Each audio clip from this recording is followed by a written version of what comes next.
नमस्कार।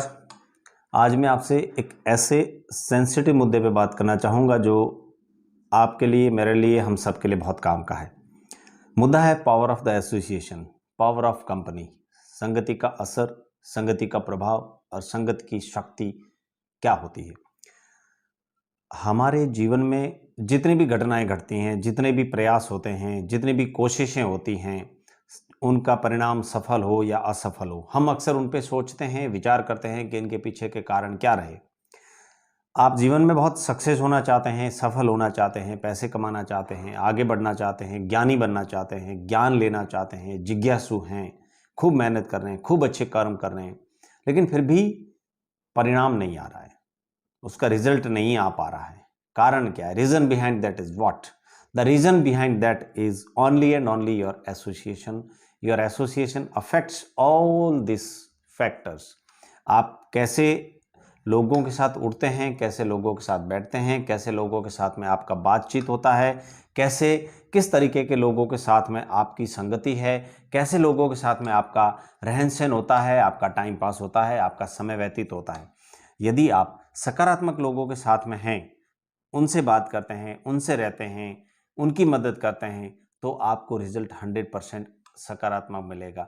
आप इतनी सारी अच्छी मेहनत करने के बावजूद भी यदि आपका उठना बैठना, आपकी संगति, आपका रहन सहन, आपका घूमना फिरना, आपका बातचीत, समय व्यतीत, योर लेजर आवर्स, आप यदि उनके साथ में स्पेंड करते हैं, उनके साथ में उठते बैठते हैं, तो लाख कोशिश मेहनत कर्म करने के बाद में भी आपका रिजल्ट है वो लगभग नकारात्मक आने की संभावनाएं बढ़ जाती हैं।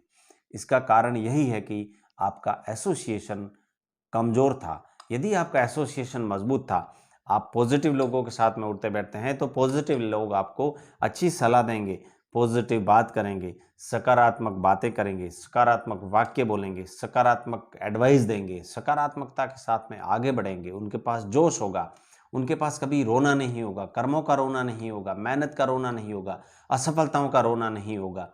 लेकिन यदि आप नकारात्मक लोगों के साथ में उठते बैठते हैं, तो उनके पास में सिर्फ यही बातें चलेगी: असफलता का रोना, सफलता का रोना, मेहनत का रोना, नकारात्मक बातें, आगे नहीं बढ़ने की बातें। बस इसी में वो उलझते रहेंगे और ये चीज़ें धीरे धीरे धीरे आपके जहन में, आपके विचारों में घर करती जाएगी और एक दिन आप भी उन्हीं नकारात्मकता के शिकार होकर असफल हो जाएंगे।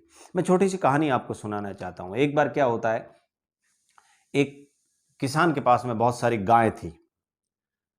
वो अक्सर खेतों में गाय चराने लेके जाया करता था। कभी एक जंगल में चला गया, उस गायों के झुंड में से एक गाय ने एक कृष्ण लिखा हुआ, भगवान श्री कृष्ण का नाम लिखा हुआ पत्ता खा लिया। अब वो गाय हरे कृष्णा हरे कृष्णा हरे कृष्णा करने लगी। जब हरे कृष्णा बोलने लगी, तो बाकी गायों को थोड़ा अजीब सा लगने लगा कि ये क्या बोल रही है। शाम को अपने घर पे लेके आया, घर पे लाकर उनको गायों के बाड़े में रखा, जहाँ गाय बांधी जाती है वहाँ सबको उसमें रखा। तो वो गाय तो हरे कृष्णा करने लगी। बाकी गायों ने सोचा कि ये क्या बोल रही है, उनको थोड़ा ऑड लगा, थोड़ा अजीब सा लगा। तब उन्होंने कहा कि इस गाय को अलग कर दो, ये कुछ ज़्यादा ही होशियारी मार रही है, ये कुछ ज़्यादा ही कुछ बोल रही है, इसको अलग कर दो। बाकी गाय ने उसको अलग कर दिया। सुबह जब उनका मालिक किसान आया, तो उसने देखा कि मेरी ये गाय अलग क्यों खड़ी है। तो उसने देखा कि ये तो हरे कृष्णा कृष्ण का नाम ले रही है, इसलिए इसको अलग कर दिया गया है। उसने फिर उन गायों के झुंड के साथ मिलाने की कोशिश करी, गायों ने फिर उसको अलग कर दिया। फिर किसान ने उनके साथ मिलाने की कोशिश करी, मिला भी दिया, फिर उन दूसरी गायों ने अलग कर दिया। ऐसे करते करते एक दिन क्या हुआ, उन गायों ने उस गाय को जंगल में अलग ही कर दिया और वह किसान उसको जंगल में छोड़ के आ गया, क्योंकि बाकी गायों को वो छोड़ नहीं सकता, बाकी गाय ज़्यादा थी। उस एक गाय को उसने जंगल में छोड़ दिया।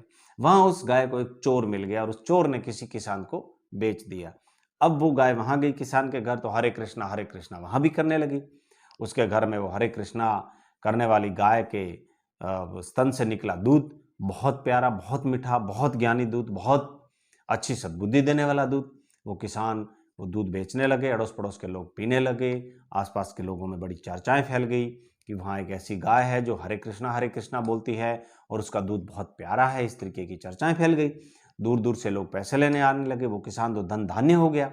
ऐसे करते करते करते एक दिन उसी गांव के राजा की पत्नी बीमार हो गई और ठीक नहीं हो रही है। तब किसी ने सलाह दी कि अपने यहाँ गांव में एक किसान भाई है, उनके पास में एक गाय है, उसका दूध पिलाओ तो रानी जी ठीक हो जाएगी। कुछ मंत्रियों ने बोला, भेजा मंत्रियों को, मंत्री गए और उसका दूध लेके आए। वो तो पत्नी धीरे धीरे धीरे उनकी राजा की पत्नी ठीक होने लगी, तो राजा को विश्वास हुआ।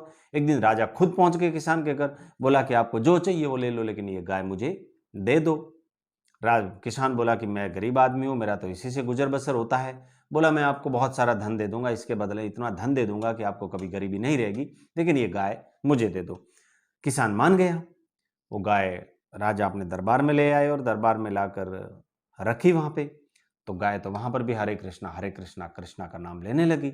ऐसे करते करते करते पूरे राजा के दरबार में मंत्री संतरी, राजा रानियां, सेवक, नौकर, चाकर, पहरेदार, सारे लोग हरे कृष्णा का जाप करने लगे। वहां एक पॉजिटिव माहौल फैल गया।